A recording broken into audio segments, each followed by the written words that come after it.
السلام علیکم ورحمۃ اللہ وبرکاتہ۔ عزیز طلباء و طالبات، آپ سب کا خوش آمدید ہے ہماری یوٹیوب چینل جے کے بوس فاؤنڈیشن کلاسز میں۔ پیارے بچوں، آج ہم جماعت 10ویں اردو کا سبق نمبر 3 جو حصہ نثر کا سبق نمبر 3 ہے، اس کا پارٹ 1 جو ہے افسانہ، اس کا نوٹ لے کر حاضر خدمت ہیں۔ پیارے بچوں، اگر آپ چینل پر نئے ہیں، چینل کو سبسکرائب کریں، پلے لسٹ میں جا کر اپنے کلاس کے جو سارے ویڈیوز ہیں جو ابھی تک اپلوڈ ہو چکے ہیں وہ آپ دیکھیں، اور انشاءاللہ آنے والے 1 منتھ میں آپ کو بقیہ تمام جو سلیبس ہے وہ مکمل طور پر اس چینل پر دستیاب ہوگا۔ تو پیارے بچوں، بغیر وقت ضائع کیے ہم آج کا اپنا جو ٹاپک ہے وہ شروع کرتے ہیں، افسانہ۔ اب ہم اس کی لائن بائی لائن آپ کو ایکسپلینیشن بتائیں گے، اور ساتھ میں نوٹ جو ہے آپ اپنی کاپی پہ اتار سکتے ہیں ویڈیو کو روک کر، تاکہ آپ کاپی بھی اور نوٹس بھی مینٹین کر سکیں۔ پیارے بچوں، داستان، ناول اور افسانہ دراصل ایک ہی نثری صنف کے مختلف روپ ہیں۔ ان تینوں کو ملا کر افسانوی ادب یا فکشن کا نام بھی دیا جا سکتا ہے۔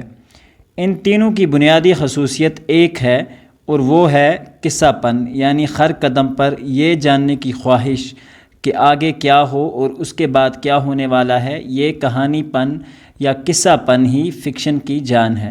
پیارے بچوں، داستان، ناول یا افسانے کی اگر ہم بات کریں تو دراصل یہ ایک ہی نثری صنف ہے، اور اس کا ایک ہی حیثیت یہ ہے کہ اس میں ایک قصہ بیان کیا جاتا ہے۔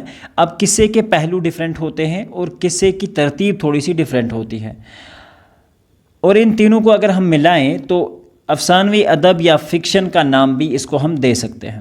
ان تینوں کی بنیادی خصوصیت جو ہے وہ ایک ہے کہ قصہ پن، اس میں قصہ ہونا چاہیے، اور ہر قدم یہ خواہش رہنی چاہیے کہ آگے پڑھنے والے کو یہ پتہ ہونا چاہیے کہ آگے کیا ہوگا، میں اور بھی پڑھوں، دلچسپی ہونی چاہیے۔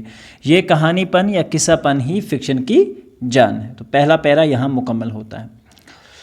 دوسرے پیرا میں، افسانے سے مراد ایسی نثری کہانی ہے جس میں کوئی ایسا واقعہ بیان کیا گیا ہو جس کی ابتدا ہو، ارتقا ہو، جس میں ابتدا ہو، ارتقا ہو اور خاتمہ ہو۔ ٹھیک ہے بچوں، اور جو زندگی کی بصیرت میں اضافہ کرے، جو انٹرٹینمنٹ بھی تھوڑی سی کرے، انسان کو مزہ آئے اس کو پڑھنے میں۔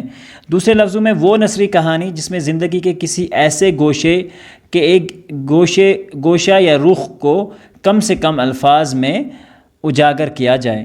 تو زندگی کے کسی پہلو کو اجاگر کیا جائے، کسی خاصیت کو اجاگر کیا جائے، کسی تاثر کو بیان کیا جائے، تو اسے ہم کہیں گے کہ یہ افسانہ کہلاتا ہے۔ یا ہر وہ نثری تخلیق جس میں پلاٹ ہو، کردار ہوں اور کہانی کا اتار چڑھاؤ ہو، افسانے کی تعریف میں آتی ہے۔ ہر وہ ایسی کہانی جس میں کہانی بیان کی ہو، کبھی اپس اینڈ ڈاؤنز کہانی کے بیان کیے جائیں، تو اسے ہم داستان، یہ تعریف میں آتی ہے، اسے ہم افسانہ کہیں گے۔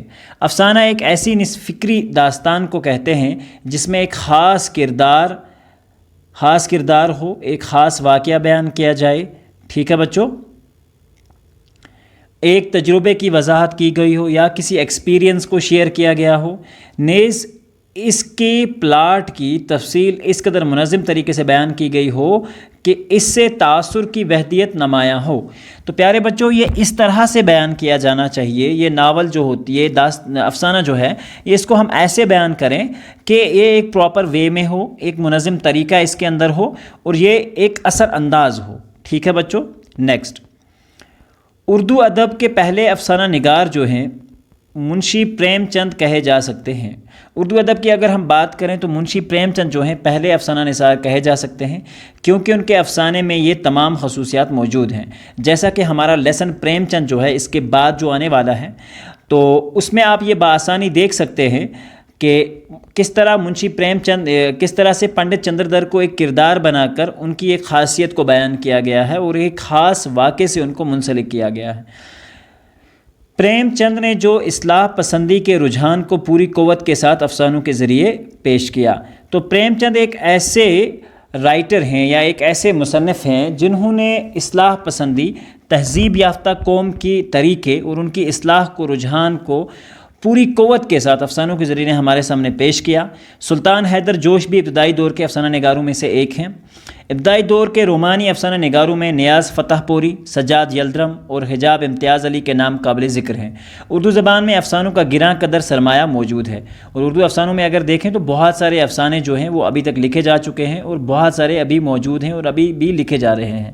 ترقی پسند تحریک سے وابستہ ادیبوں پریم چند، سعادت حسین منٹو، خواجہ احمد عباس، احمد ندیم قاسمی، عصمت چغتائی، راجندر سنگھ بیدی، نیاز فتح پوری، کرشن چندر، اختر حسین رائے، سجاد ظہیر اور وغیرہ نے کئی اچھے افسانے لکھے ہیں۔ یہ وہ شخصیت ہیں جنہوں نے بہت سارے افسانے لکھے ہیں۔ آئی بات سمجھ بچوں؟ شاباش۔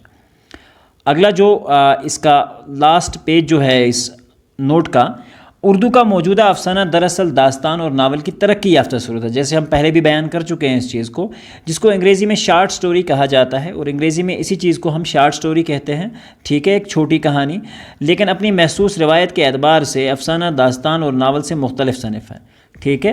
اگر ہم اپنی محسوس روایت کے اعتبار سے دیکھیں تو داستان اور ناول سے تھوڑی بہت مختلف صنف ہے۔